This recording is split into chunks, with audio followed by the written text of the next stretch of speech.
Hello, hello. Good evening, everybody, and welcome back to QCafe, your weekly online tambayan here at Muzen for Consulting. So excited kami ngayong gabi because our guest is very special to us. She will be talking about something that is very timely dahil June na po. And ano nga bang sinaselebrate natin for June? We're gonna celebrate fathers, husbands, ayan. And yung title, yung topic natin for this evening is something that will really help you, especially if you're in a relationship. How do we understand our spouses? So, ayan. So, before I introduce to you our special guest for this evening, allow me to read her profile. Our speaker for tonight is a registered guidance counselor with 30 years of experience. She graduated cum laude from St. Scholastica's College with degrees in BS Psychology and BS Human Resources Development. She earned a silver medal for her master's in counseling at De La Salle University and got her doctorate degree in marriage and family counseling from the Gordon Conwell Theological Seminary in the USA.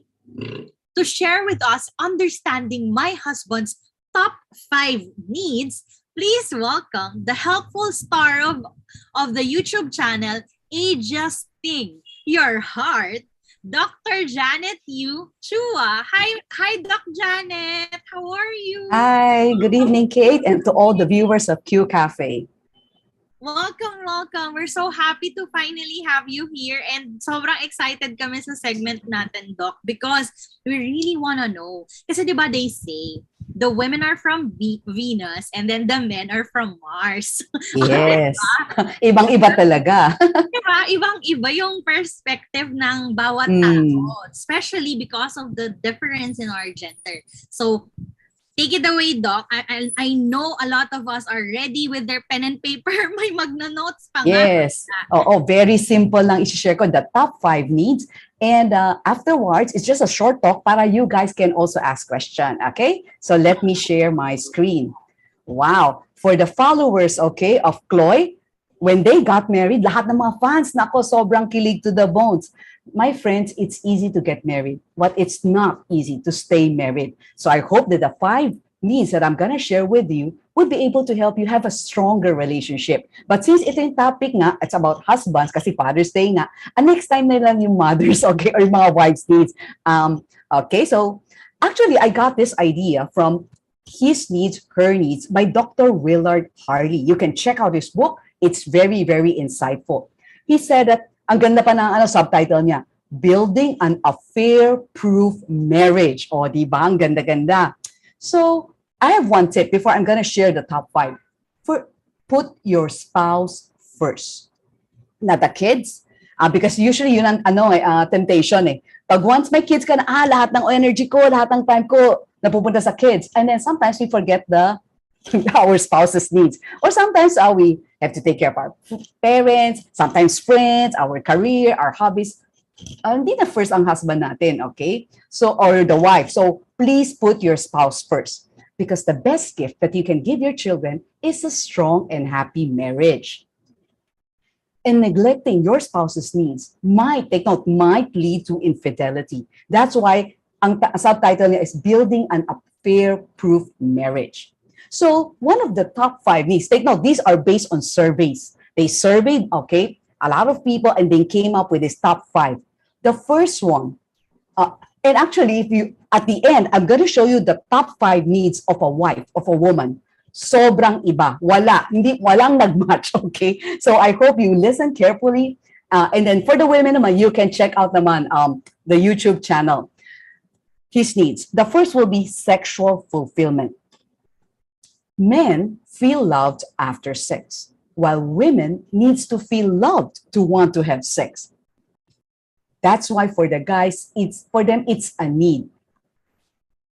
So for the wives who are listening, please don't keep rejecting your husband, especially pag kinakalabit ka na. Okay? Kasi sabi ng wife, hindi ba sakit ulo ko eh, pagod ako eh. O di ba yung mga girls, so marami tayong excuses. Because if we keep on rejecting him, he would feel undesirable.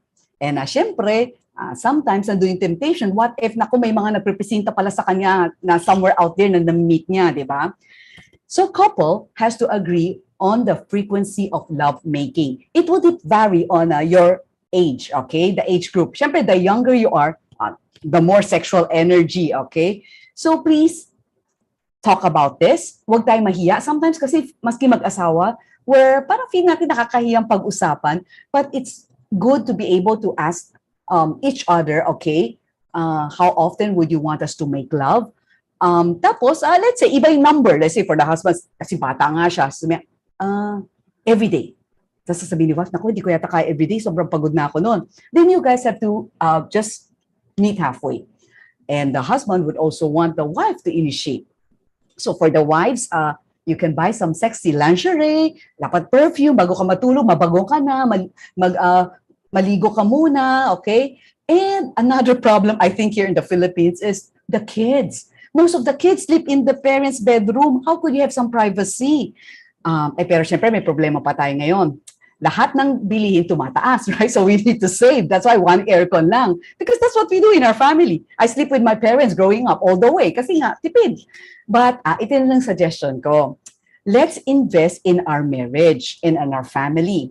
So I would suggest, kung magtitipid kayo, fine. Monday to Friday, the kids sleep with the parents. But Saturday, Sunday, you let them sleep in their own room. That way you have some privacy, okay? And the kids also learn some independence along the way. And remember that the sexual desire of a man would diminish. Kumukunti yun. With age, habang tumatanda, with business, and of course, sickness. Some medication would lower their sexual drive, okay? Second need, if the first need would be sexual fulfillment, the second is recreational companionship. Gusto nila may kasama sila, okay, in doing things. Like So it will be good for the husband and wife to come up with a common hobby or sport. Let's say for me and Hans, since he loves watching movies or TV, then that's one thing I would do with him. Even though for me personally, I also like watching TV, but I prefer to read more. But since that's his way of relaxation, that's what we do together. Then you can also learn new things together. That will also spice up the marriage. Because sometimes, di ba, parang habang tumataga, you know already each other too well. Parang, boring na. Kaya nga, sometimes exciting when somebody new comes along. But that's dangerous, okay? We don't advocate that. That's why for the husband and wife, you learn something new together. Okay, like there was one time, Hans and I, together with some friends, we went to SM Mega Mall to try archery. Di ba? So, syempre, nagtitipid tayo. So you can't do that often, but you can also schedule that and put it in your budget. Please be your spouse's best friend. Na parang ikaw yung gusto niyang kasama in good times, in bad times, but especially in recreational times. So for the husband and wives, go out on a date. At least, take note, bakit once a month? Kasi some people would tell me, bata pa yung anak ko, hindi ko siya maiwanan. Ang hirap maghanap ng magbabantay. But if your kids are much older, then you ask somebody to take over, and then at least once a week, you guys can go out on a date. A date doesn't need to be expensive.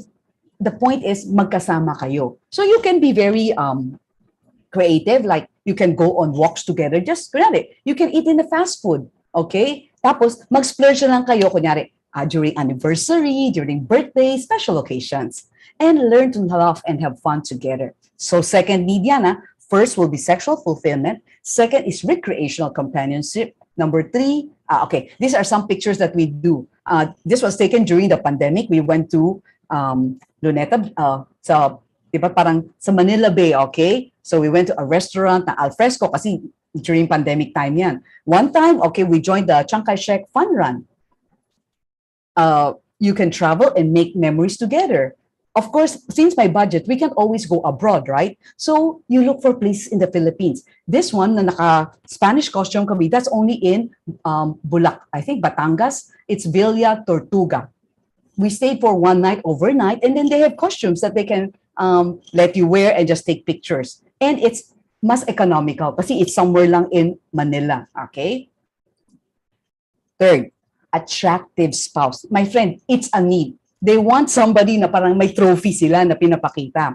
So please, since remember that the men are visual, make yourself attractive for your husband. If you're a stay-at-home mom or let's say you work from home, pag alam mo nang uuwi na husband mo, magpaganda ka na ng konti, ha? Kasi remember, yung mga taong nasa office, lahat yan nakapustura, naka-makeup, nakapabango. So, ibig sabihin, sanay na siya to look at the beautiful women outside because they're dressed up. So, even though you work at home or you're taking care of the kids, basta, I hope that you smell nice, you look nice once the husband is about to come home, okay? And no, don't neglect your appearance. Take good care of it. You don't need to spend a lot of it. There are a lot of natural remedies for it. And make him proud to be your husband. Kasi pag may compliment sa kanya, uy, ganda-ganda ng asawa mo, pretty naman. Parang syempre feeling, kasi magaling ako mag-alaga. Yun ang feeling lang nila, okay? So number 4, domestic support. What do you mean by that? It means that ang gusto niya, the home is his haven. It's a place na where he would want to come back after, kumbaga, feeling niya, yung nasa labas siya, it's battling, di ba? Parang going to work, nakakapagod. So I hope when he comes home, your home is not a war zone. Na parang parati may away, parati may drama. No. Make it his haven. It's a place na he wants to come home after, parang feeling niya, sugatan niya na sa work, yung parang pagod na siya. It's the time and place where he can feel safe. So please, for the wives who are out there, of course, no perfect husband, no perfect wife, but please avoid nagging. Okay? Hindi na siya anak. Asawa mo yan. Take good care of the children. Because if you want your home to be a haven, pag sobrang magulo yung mga bata, syempre na-stress din siya, di ba? So, let's also take good care of the children for him. Para pagdating niya, less stress na siya when it comes to the home. Kasi, wow, lahat, ikaw bahala. And of course, they please clean the house. You can ask the kids to help. Of course, the husband naman can help. If especially if you don't have a kasambahay, he can help. Let's say maybe wash the dishes or whatever. But generally, the overall of it, tayo ang bahala. Okay? Para yung focus niya would be on earning money, more money for the family. Lastly, admiration. That's one of his needs. So my friends, please learn to focus on your husband's positive qualities and then take note. Hindi lang focus. You have to appreciate him. Tell him. Okay, tell him in private, tell him publicly. Thank him for all his sacrifices. From time to time, i-text mo siya na, we thank you for working so hard for our family. And then we support their dreams. Whatever our husband's dream is, we support. Okay? Then, yun na nga, sabi ko, so from time to time, I would post, let's say during Hans' birthday, I would post of how proud am I of him, yun. You can post in public. And then, magpa-Father's Day na, di ba? You can ask your kids to give a card, a gift to daddy, or siyempre, kunyari, pag maliit pa yung kids mo, ikaw mag-a-assist, di ba? Tulungan mo, then you can bake something, cook something for daddy. Masaya pa si daddy, di ba? And please do not correct your husband in front of other people, especially the kids. Because gusto nila admiration, di ba? They want us to respect him. So, please don't put him down in front of others. If there are things that you want to say it in private. Kasi wala namang perfect person, right? And refrain from giving unsolicited advice. Kasi minsan, babae tayo, madaldal tayo, di ba?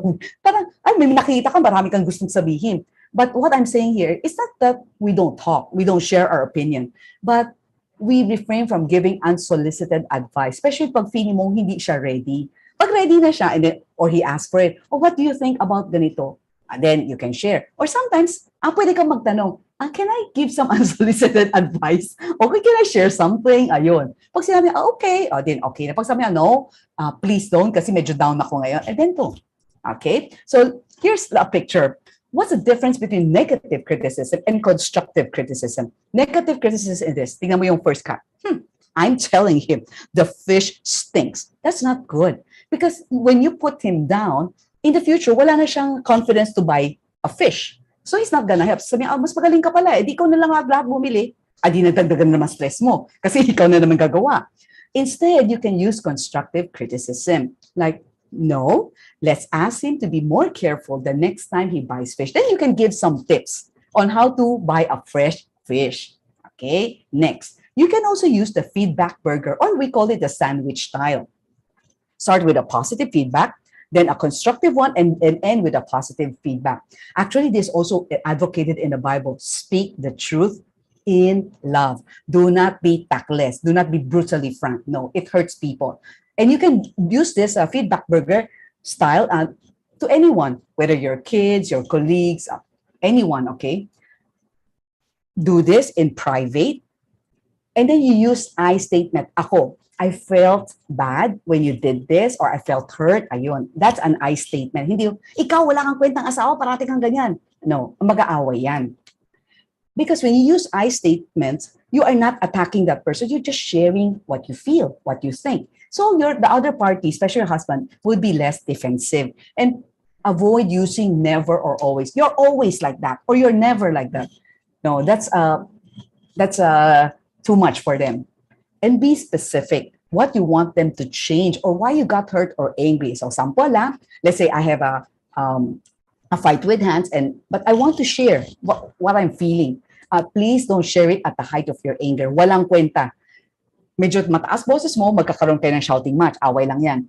Instead, dapat cool ka na. Tapos pag-isipan mo, how can I share this in a more constructive way para my husband would listen, and at the same time, I was air out my grievances. So start with something positive like, sasabihin ko, Hans, I appreciate you because you are very loving and a kind husband. Tapos kanya, pupunta na ako sa negative. And I would appreciate it. You use and, not but. But, kasi pag sinabi mo, pero, di lahat ng sinabi mo maganda na erase na. You said, and I would appreciate if next time, kunyari, you can do this. Because I felt hurt when you did not blank. Yon. Let's you end with something positive. No matter what happens, I'm blessed to be your wife. Something like that. Okay? And what to do when you have upset your partner? Okay? So what do you do? So let's say, ikaw naman ang recipients, your partner told you that he angry siya sa'yo. What you do is, wag ka muna mag-react. Like yung look at the right side. Don't be defensive, don't dismiss. No, ikaw nag-imagine ka na. Then that, magiging gaslighting na yan, di ba? What you do instead, if you apologize appropriately, you acknowledge and accept your feelings, and you say, I love you. Like, oh, I'm sorry. I'm sorry for hurting you. I didn't realize it. I'm really sorry. Okay, and then at the end, you said, okay, I still love you. Okay, let's work this out. Yung mga ganon. Okay, so in summary, this is the needs of a man. Sexual fulfillment, recreational companionship, attractive spouse, domestic support, and admiration. Look at top 5 needs of a woman. Sobrang iba. Affection. Ibig sabihin, non-sexual affection ang gusto nila. Conversation, talking to them. They also want honesty and openness, financial support, and family commitment. Ibig sabihin, the husband also helps with the raising of the kids, the household chores. Yun ang gusto na isang wife. And since this is a limited time, I'm inviting you guys, okay, to also remember to put God as the center of your marriage. Because if you look at this, if the husband and the wife is closer to God, look at the distance. Di ba mas umiikli yung distance between the husband and the wife, which means you guys would have lesser misunderstanding and lesser conflict. And sabi nga sa Ecclesiastes 4:12, a cord of 3 strands is not easily broken. And you guys can check out my mental health channel. It's called Adjusting Your Heart because my nickname is AJ. They call me Ate Jeanette, okay? Doc AJ Yu-Chua, Adjusting Your Heart. Like I talk about mental health and relationships, like 10 things you can do to calm your anxiety, how to conquer the fear of aging, 5 things you can do to ease your depression, or what to do when someone bullies you, or let's say bullies your kid, what to do after a clash with your teen, and help, I'm lonely. I'm married but still lonely. Okay, so back to Kate.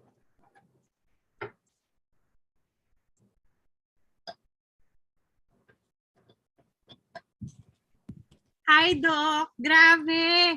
Hindi ka naman namin minadali siguro, no? Hindi naman. Mabilis lang magsalita. Pasensya na. Pero okay lang. Grabe.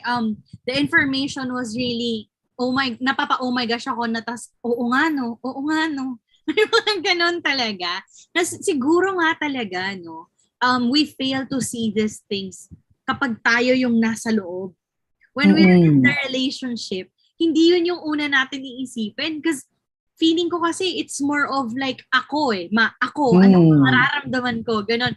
Initially, no, ganon talaga tayo as human beings. So, very helpful na malaman natin na meron palang mga ganitong bagay. Na there are things that we can compromise with, especially if it's a partnership. So, we really believe na every partnership, part nun is compromise. So, we have a question here that asks, how can you add more spice to a 7-year marriage? Ayan. So, kapag matagal na po ang mag-asawa, paano ba nagdadagdag ng spice? Especially if magkakilala kayo, high school pa lang kayo. Art, di ba? Yes. Tapos parang you already know each other, you know each other's past. Di ba? Lahat. Alam mo na. Pero ano pag-usapan pa namin? Okay? So, here are some tips to spice up your marriage. One would be, you keep on learning. Both of you should keep on learning and growing, whatever it is, whether it's in your career. Let's say, mahilig ako magbasa ng news, okay? So then, just say during dinner time, I would share to Hans, oh, did you know that I watch in CNN or I read in CNN, ganon. Okay. Tapos, sometimes, let's say, after watching a movie, you can ask each other, oh, what do you think about what happened? Would you have reacted the same way? So, nagets mo kung you guys want to talk more, pwede. Another would be, maybe take turns in planning your dates. Take turns. Kasi nakakapagod din talaga mag-plan ng dates, di ba? Tsaka parang nakakatuwa when your partner would plan a date, syempre excited ka. Of course, the partner should always make sure you're free that time. Okay? Kasi baka ma-disappoint siya, nag-book na siya and everything. Hindi ako pwede kasi sabi ng boss kong bawal mag-absent during that time. O, di ba? So, you just ask. Pero don't reveal the details. You just ask for the date and time. So, for me and Hans, that's also what we try to do. Let's say, kunyari. And I would also have to keep in mind what are things he loves to do. Kasi sometimes, like sabi mo nga, tao lang tayo. Sometimes we think of ourselves. Ito yung gusto ko. Tapos makita mo, ba't parang hindi basta yung husband ko? Ako na lang nga nag-treat, nagbayad and everything. Ayun pala, hindi niya trip yan. So let's say, after knowing, kunyari, for my husband Hans, before we got married, he's into mountain climbing and diving. Nako, my friend, nung tinanong niya ako, sabi niya, what is your favorite sport? Alam mo sabi ko, reading books. Eh, naman layo, di ba? Kasi hindi ako mas sports sa tao. Pero para lang sa asawa ko, since he loves diving, he's a professional diver, sabi ko, sige, I'll try. So when my brother, kasi my brother's an OFW in Taiwan, he came back. So sabi ko, parang he would also have, he loves seeing the Philippines. So sabi ko, sige, para lang kay Hans, para din sa kapatid ko, let's take up diving lesson. Para hopefully, this is one thing we can do together as husband and wife. Kasi may namit akong couple, alam mo, that's what they do. Every year, their anniversary, they go diving. Kasi both of them love it. So sabi ko, okay, try. So we try it, una sa swimming pool, and after that, he took out to the sea, I think 30 feet under, alam mo. After that, sabi ko kay Hans, sorry sobrang takot talaga ako when I was under. Hindi ko na kaya. Next time, ikaw na lang pumunta. I'm not asking you not to go, but you can go with your friends, pero hindi ko talaga kaya. I tried. Mountain climbing, hindi ko na talaga kaya kasi I'm afraid of heights. Okay, so parang ganun. If hindi mo kaya, then you allow your husband to go, but that means we have to find of something we want to do in common. Kasi kung hindi, wala kaming something in common. So for us, one thing that we love to do is dining out. Dining out and trying different restaurants and also traveling. So kumbaga, tipid kami sa maraming bagay. Let's say gadget. If you look at my cell phone, I think this is my 4th cell phone ever. I don't keep on changing. Basta until masira, bago ko siya papalitan, ganon. We save on electricity, we save on other things, but we spend it para mag-travel. So I think you guys should come up with some couple goals. Take note, dapat mag-usap kayo kasi baka yung goal mo, hindi niya goal. Mag-aaway na yan. Di ba? So, hindi na maintindihan. So, these are things that you can do to spice up. And you can also include other friends. Hindi naman pwedeng, nakakatamad din ba? Parating kayong dalawa na lang. So, sometimes we go out with Hans' friends. Sometimes he also joins me when I go out with my friends. And of course, ganun din to each other's family. So, you try to do a lot of fun things together. Or, kunyari, you guys can cook together. Learn, let's say, how to cook a Korean dish together. Whatever that would, you feel that would spice up the marriage. Para hindi parang, parating routine na lang, kaka-boring naman. Ayun. Yeah, and also even in the bedroom, there are a lot of things you can do to spice up your relationship with your spouse in the bedroom. Diba? Kasi it's an opportunity to parang explore together, diba? Kasi tama yan. Space yun kasi mag-asawa kayo. Tama. So having said that, no, Doc, napansin natin parang itong year na to, sunod-sunod ang mga nagbe-break up ng mga couples online, di ba? And sadly, a lot of those parang allegedly are due to cheating. Yes. So, Doc, paano ba talaga? How do we understand situations like this? How do we find a solution for this? Lalo na kapag ginamitan ka ng linya na, I fell out of love. Di ba? Okay. Hirap. How do we really deal? Kasi, I mean, it can happen, di ba? Yes. It can happen talaga in a relationship even though you're a couple for, like, ang tagal nyo ng mag-asawa. Pero at some point, you can fell out of love. Okay. I'm gonna answer that briefly. But you guys can check out the video I made on, ang title ko, ginamit ko yung Korean telenovela, The World of the Married. I really talk about adultery, okay? I talk about the causes, and then how do you deal if that happens? And of course, the most important thing, prevention. Hopefully, the things I'm gonna share with you will be prevention. So one way we can prevent, from adultery, from happening or infidelity is having a strong marriage. Kasi pag strong kayo, maski let's say somebody would tempt your husband or somebody would tempt me, I would say no because I love my husband. Okay? So dapat meron kayong dapat strong ang marriage. That's why you guys have to and dapat may commitment. Kasi like sabi mo kanina, some people would use the line, I fell out of love. Yes, but love is a commitment and love and marriage is work. You have to make it work. Kasi minsan nag-gets mo para nakuha ko na goal ko, nag-asawa na kami. Tapos na. Tapos tamad-tamad na tayo. Parang yung plant, hindi mo dinidiligan, mamamatay yan.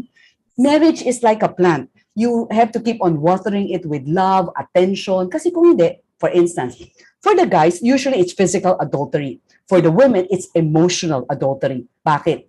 Kasi for the women, let's say, if a woman feels unloved, unneglected, tapos may online, may nakipag-chat-chat, uy, ganda-ganda mo pa ha?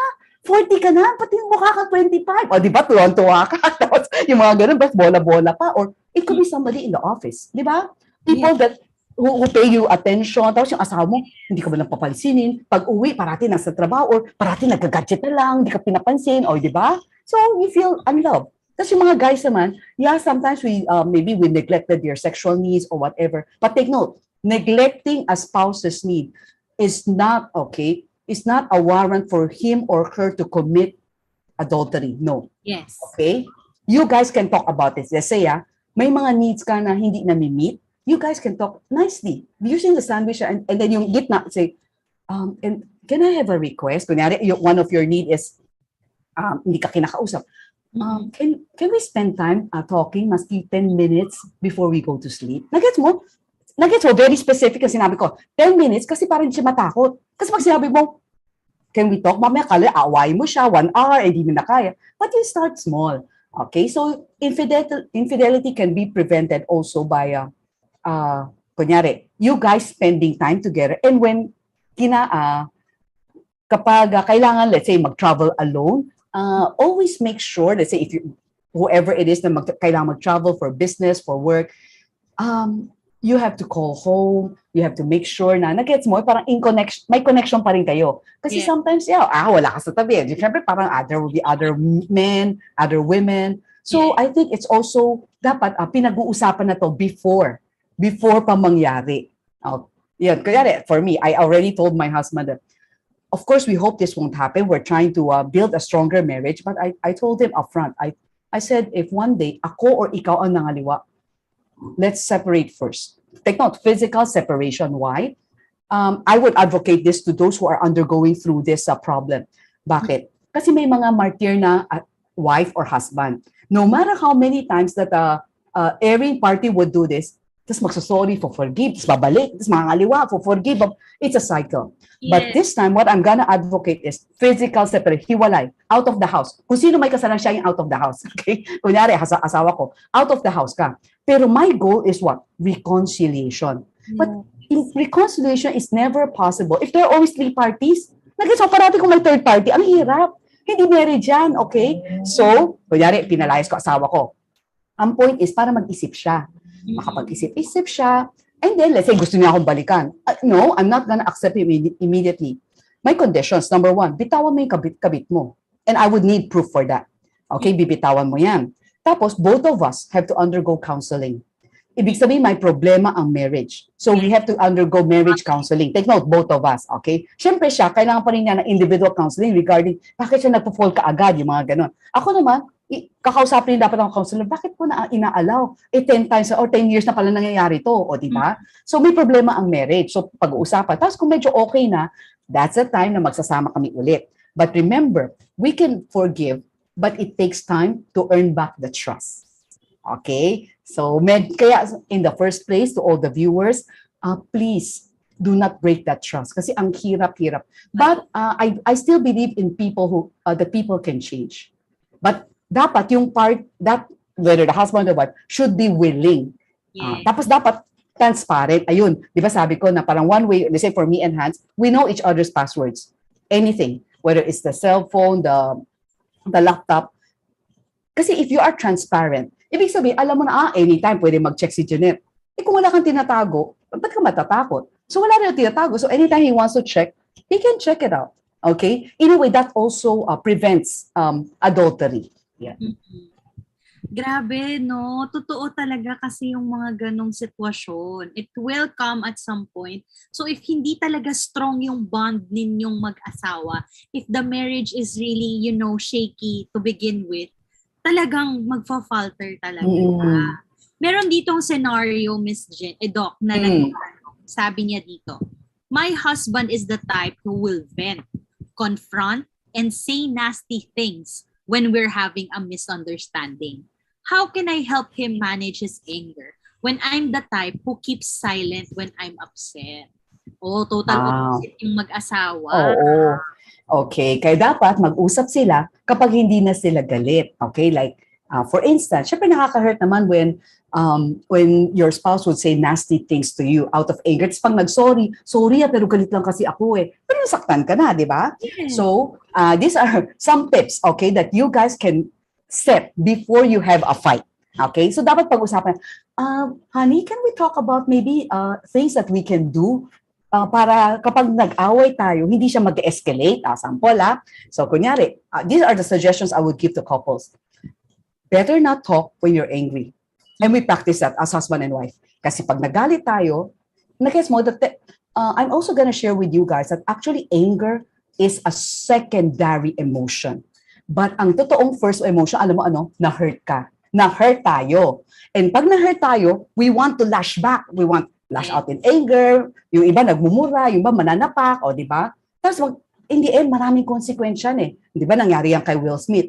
Because he reacted eh. So, wala, ang dami. Marami siyang films na na-cancel for 10 years, bawal na siya sa Oscar Award, sayang, right? But rather, so dapat pag-usapan, okay, pag galit tayo, better not talk.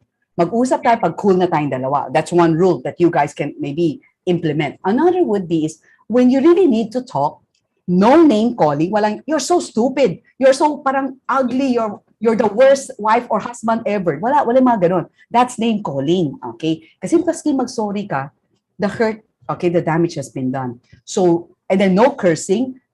This is also one tip I'm gonna share.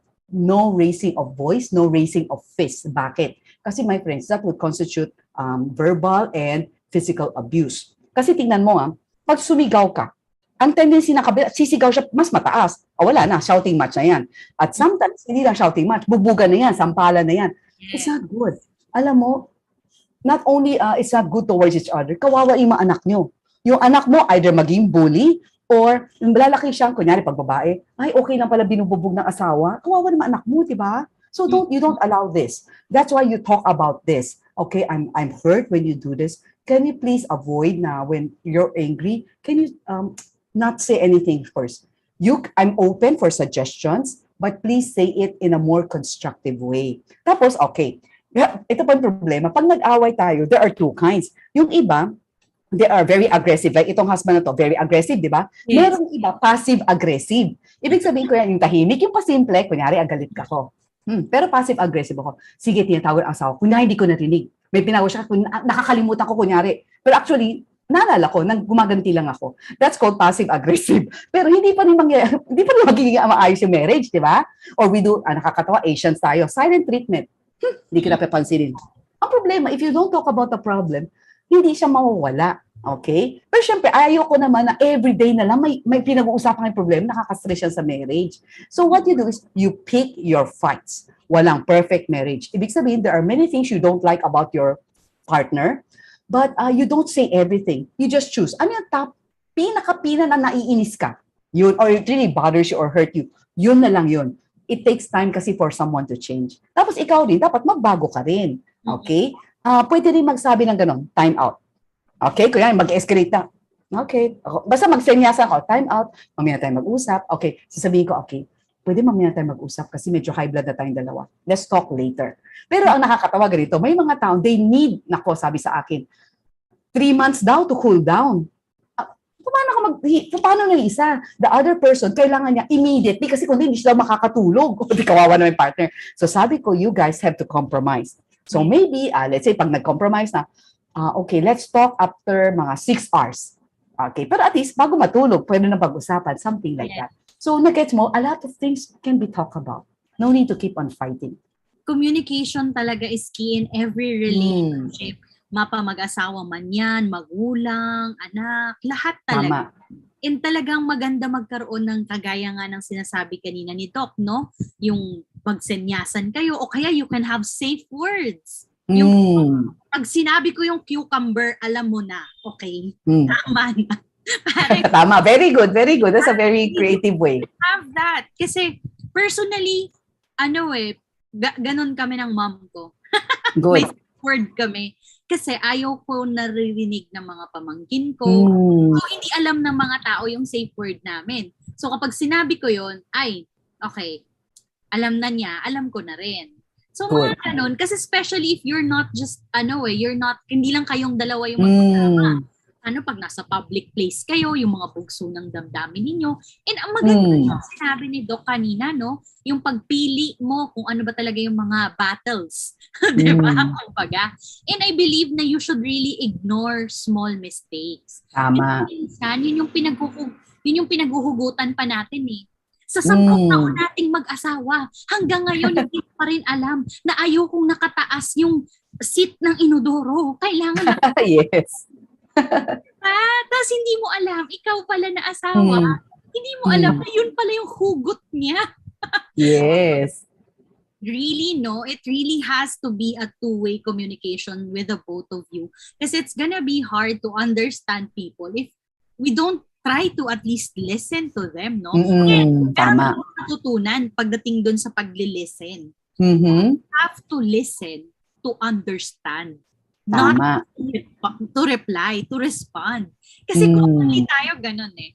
I learned this when I was studying in college. We had a debate class.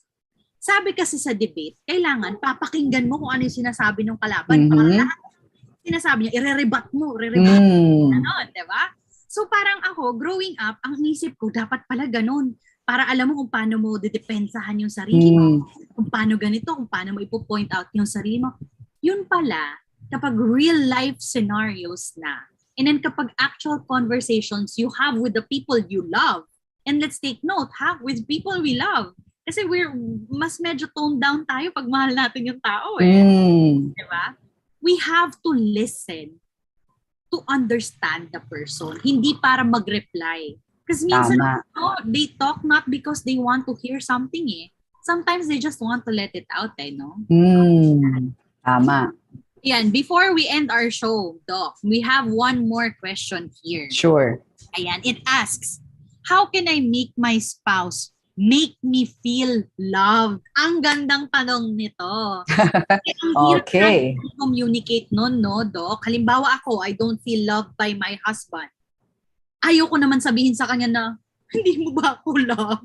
Bakit hindi ko maramdaman na hindi mo ko love? Yes. Ang hirap sabihin kasi baka ang pointing fingers ang dating, di ba? Tama. So, and then, to follow up then, any message to the couples to keep their relationship happy. So, okay. Sige. Remember, parang di ba sabi, I don't feel love. Tapos sabi ng husband mo, or hasawa mo, parang, di ba parang ito yung ginagawa ko sa'yo, ito yung ginagawa ko, parang you don't feel love. Okay. It's because you guys have to know from Dr. Gary Chapman, the 5 love languages. You can also check out my series. I talk about that in YouTube. I talk about that extensively. Kasi yung pala, there are 5 different ways people want to be loved.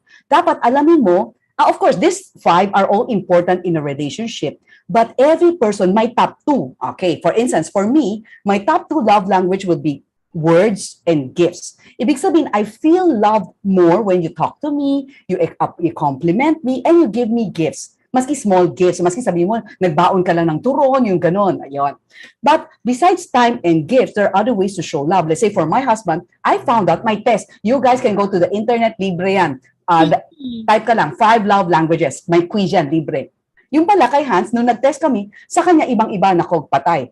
Time. Ibig sabihin, he feels love when I spend time with him. Ayun. And touch, which means I have to make extra effort, let's say, to hug him, to kiss him, yung mga ganon. Tapos there's another, which a lot of parents will do, service. Tapos sasabihin mo, parang di ako mahal ng tatay-nanay ko, no? Pero yung pala, for them, it's working hard to give you a better future. Yun ang love. So you have to understand what is the love language of each other.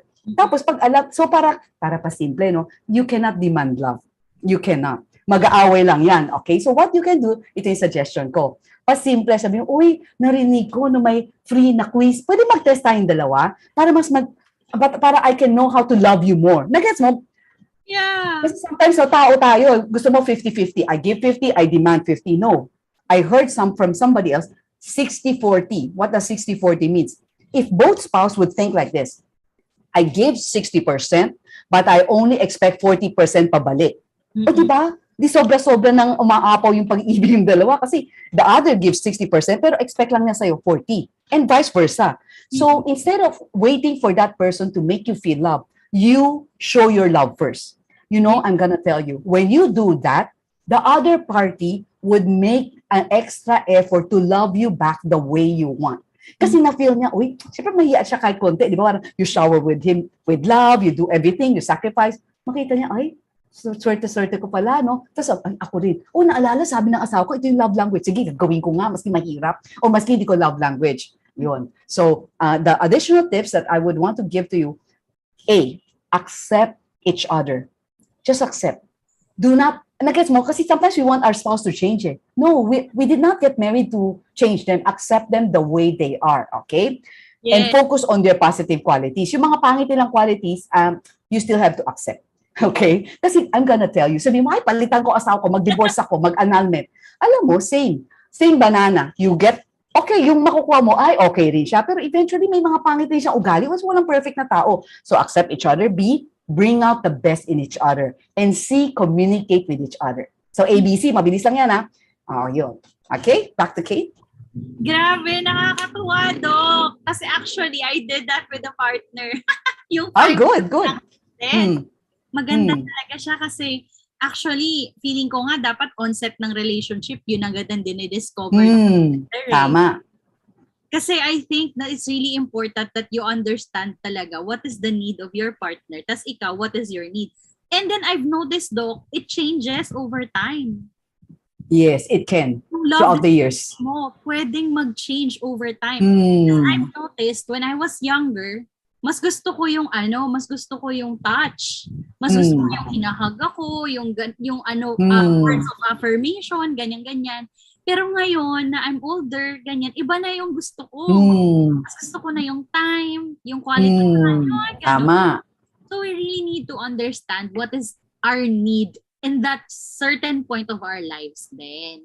Grabe, nakakatuwa. Sobrang daming nuggets of information na naman ang nakuha natin dito sa ating episode. Thank you so much, Doc Jeanette, for allowing us to, invite you and share your knowledge here at our show. Sobrang excited ko rin na i-check ang iyong YouTube channel later para tumingin sa iyong mga videos dahil napaka-interesting ng mga topic na pinag-uusapan natin. I really believe that these are the type of conversations na we need to continue and, really talk about because these are the things that happens. Diba?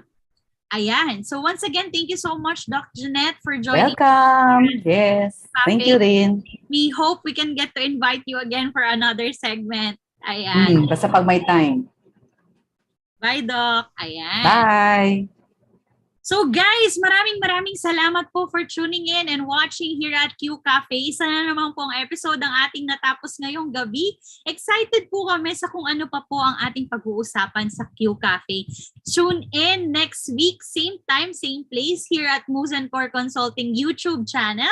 My name is Ninang Kate and magkita-kita po tayo muli next week for another